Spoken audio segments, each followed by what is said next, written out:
Greetings. I am your host, Spooky Chilling. Have you ever wondered what life is like inside the world's most brutal prison? Today, we're taking a chilling journey into the heart of Brazil's prison system, a world known for its shocking conditions and notorious brutality. We will be focusing particularly on the infamous Carandiru Penitentiary, a place that has become a symbol of the system's harsh reality. Join me as we delve into the dark corners of Brazil's most brutal prison. To understand the present, we must first step back into the past. Our journey begins in the early 20th century, when the Carandiru Penitentiary was merely a blueprint, a concept of containment in the heart of São Paulo. Erected in the 1920s, it was initially seen as a beacon of reform and rehabilitation. Little did anyone know, it was destined to become a veritable house of horrors. As the decades rolled on, Carandiru's population swelled beyond its intended capacity. By the late 70s, it housed more than twice the number of inmates it was designed for. The prison was a pressure cooker, and it was only a matter of time before it exploded. In 1992, that explosion came in the form of a riot, a revolt against the inhumane conditions and rampant abuse. What ensued was a bloodbath, later known as the Carandiru Massacre. The authorities' response to the uprising was brutal and unforgiving. Police stormed the prison, and when the smoke cleared, a staggering 111 inmates lay dead. In the wake of the massacre, Carandiru gained a notorious reputation. It became synonymous with the systemic violence and corruption rife in Brazil's prison system. Stories of its brutality echoed around the world, painting a chilling picture of life behind its grimy walls. But the infamous history of Carandiru doesn't end there. In 2002, a shocking incident of tuberculosis outbreak brought the prison's abysmal living conditions into the global spotlight. Overwhelmed by the disease, the prison was finally shut down in 2002, marking the end of a dark chapter in Brazil's penal history. Yet, the shadow of Carandiru still looms large, a grim reminder of the worst that humanity can descend into when stripped of dignity and basic rights. The echoes of its past still resonate in the crowded, underfunded prisons across Brazil, where brutality is a part of daily life. And so, Carandiru became a symbol of brutality, a place where humanity was forgotten. Now, let's venture into the heart of this brutal prison system. The daily life of inmates in Brazil's most brutal prison, Carandiru, is far from the average person's comprehension. It's a world where the basic rights we often take for granted are a distant dream. Imagine a place where the sun rarely penetrates, where overcrowding is the norm, where the air is thick with despair. This is the reality for the inmates of Carandiru. The living conditions are harsh, to say the least. Many inmates are crammed into tiny, squalid cells, with little to no access to basic sanitation. The smell of sweat, dirt, and fear lingers in the air, a constant reminder of the harsh reality within these walls. Violence is a common thread weaving through the fabric of Carandiru. The inmates live in a constant state of high alert, always anticipating the next outbreak of violence. Gang rivalries and disputes often escalate into full-blown riots, leaving a trail of blood and devastation in their wake. Among these stories of brutality, there are personal tales that stand out. Stories of inmates who have experienced this harsh life firsthand. Like João, a former inmate, who spent 10 years in Carandiru. His days were marked by a constant struggle for survival, navigating through the violence, the overcrowding, and the degrading living conditions. His story is not unique, but a shared narrative among the inmates of Carandiru.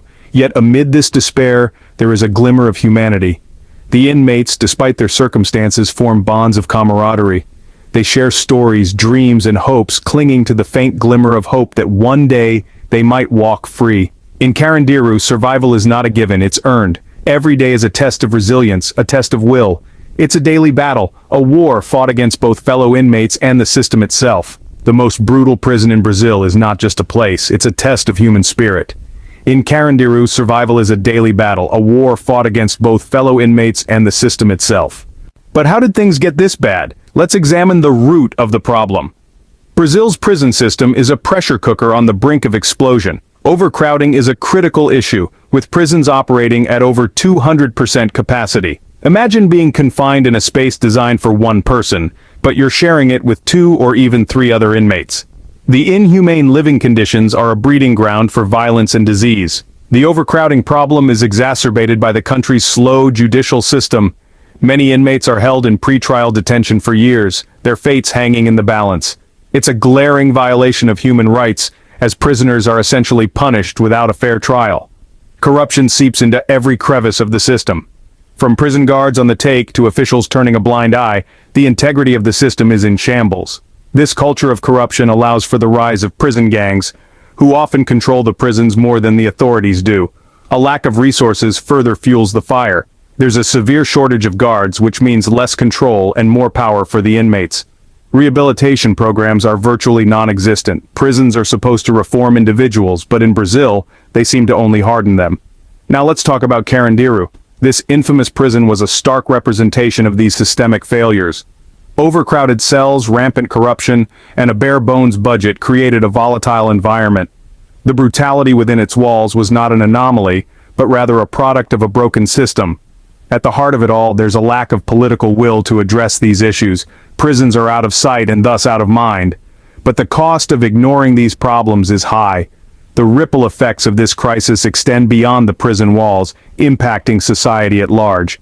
The system's failures have turned prisons into battlegrounds where the strong prey on the weak. This is the harsh reality of Brazil's prisons, but this narrative can change. It must change, for the sake of those within the system and for the society that it's supposed to serve. Despite the darkness, there is always a glimmer of hope. After years of bloodshed and despair, Carandiru, the most brutal prison in Brazil, closed its doors in 2002. Its closure marked a turning point, a moment of reckoning, a chance for Brazil to confront its failing prison system and seek a path towards reform. In the wake of Carandiru's closure, efforts to reform Brazil's prison system have been afoot. The government initiated a series of sweeping changes, aimed at improving conditions and reducing overcrowding. New prisons were built, with an emphasis on rehabilitation over punishment. Educational and vocational programs were introduced, giving inmates the skills and knowledge to reintegrate into society upon their release. Yet the road to reform is long and fraught with challenges. Overcrowding remains a significant issue, with prisons operating at well over their intended capacity. Corruption is rampant, and violence, albeit less brutal than the days of Carandiru, is still a grim reality. The system is strained, struggling under the weight of its own failures, but even in the face of these daunting challenges, there have been glimmers of hope. Stories of individuals who, despite the odds, have managed to turn their lives around. Initiatives that have shown promise, such as the CELPI project, which allows inmates to reduce their sentences through reading and writing. There are also the tireless efforts of human rights advocates, pushing for greater transparency and accountability within the system.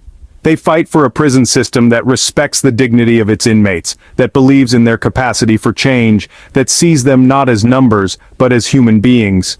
Change is slow, and the path to reform is far from easy. It requires courage and determination, the will to confront a troubled past and the vision to imagine a better future. But there is hope. Hope that one day, the brutality of Brazil's prisons will be a thing of the past. Change is slow, but there is hope that one day, the brutality of Brazil's prisons will be a thing of the past.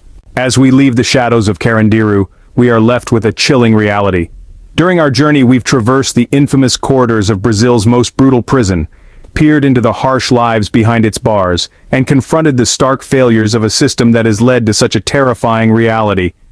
Carandiru, a name that rings with a grim echo, stands as a monument to the extreme brutality that human beings can inflict on one another, especially when the system that's supposed to protect them fails them instead. We've seen how the prisoners, stripped of their basic human rights, were forced to live in conditions that were far from humane. We've seen how the system, riddled with corruption and incompetence, failed to provide for the safety and rehabilitation of these individuals. Instead, they were subjected to violence, neglect, and dehumanization, turning Carandiru into a hotbed of despair and lawlessness. But amidst the shadows, we've also glimpsed rays of hope. There are voices rising, demanding change, insisting on the need for prison reform and the protection of human rights. These voices, though still faint, are growing louder every day, signaling the possibility of a better, more humane future. In the end, the story of Brazil's most brutal prison is a stark reminder of the human cost of a broken system. Remember, I am Spooky Chilling, your guide into the dark. Until next time, stay curious, stay vigilant, and most importantly, stay safe.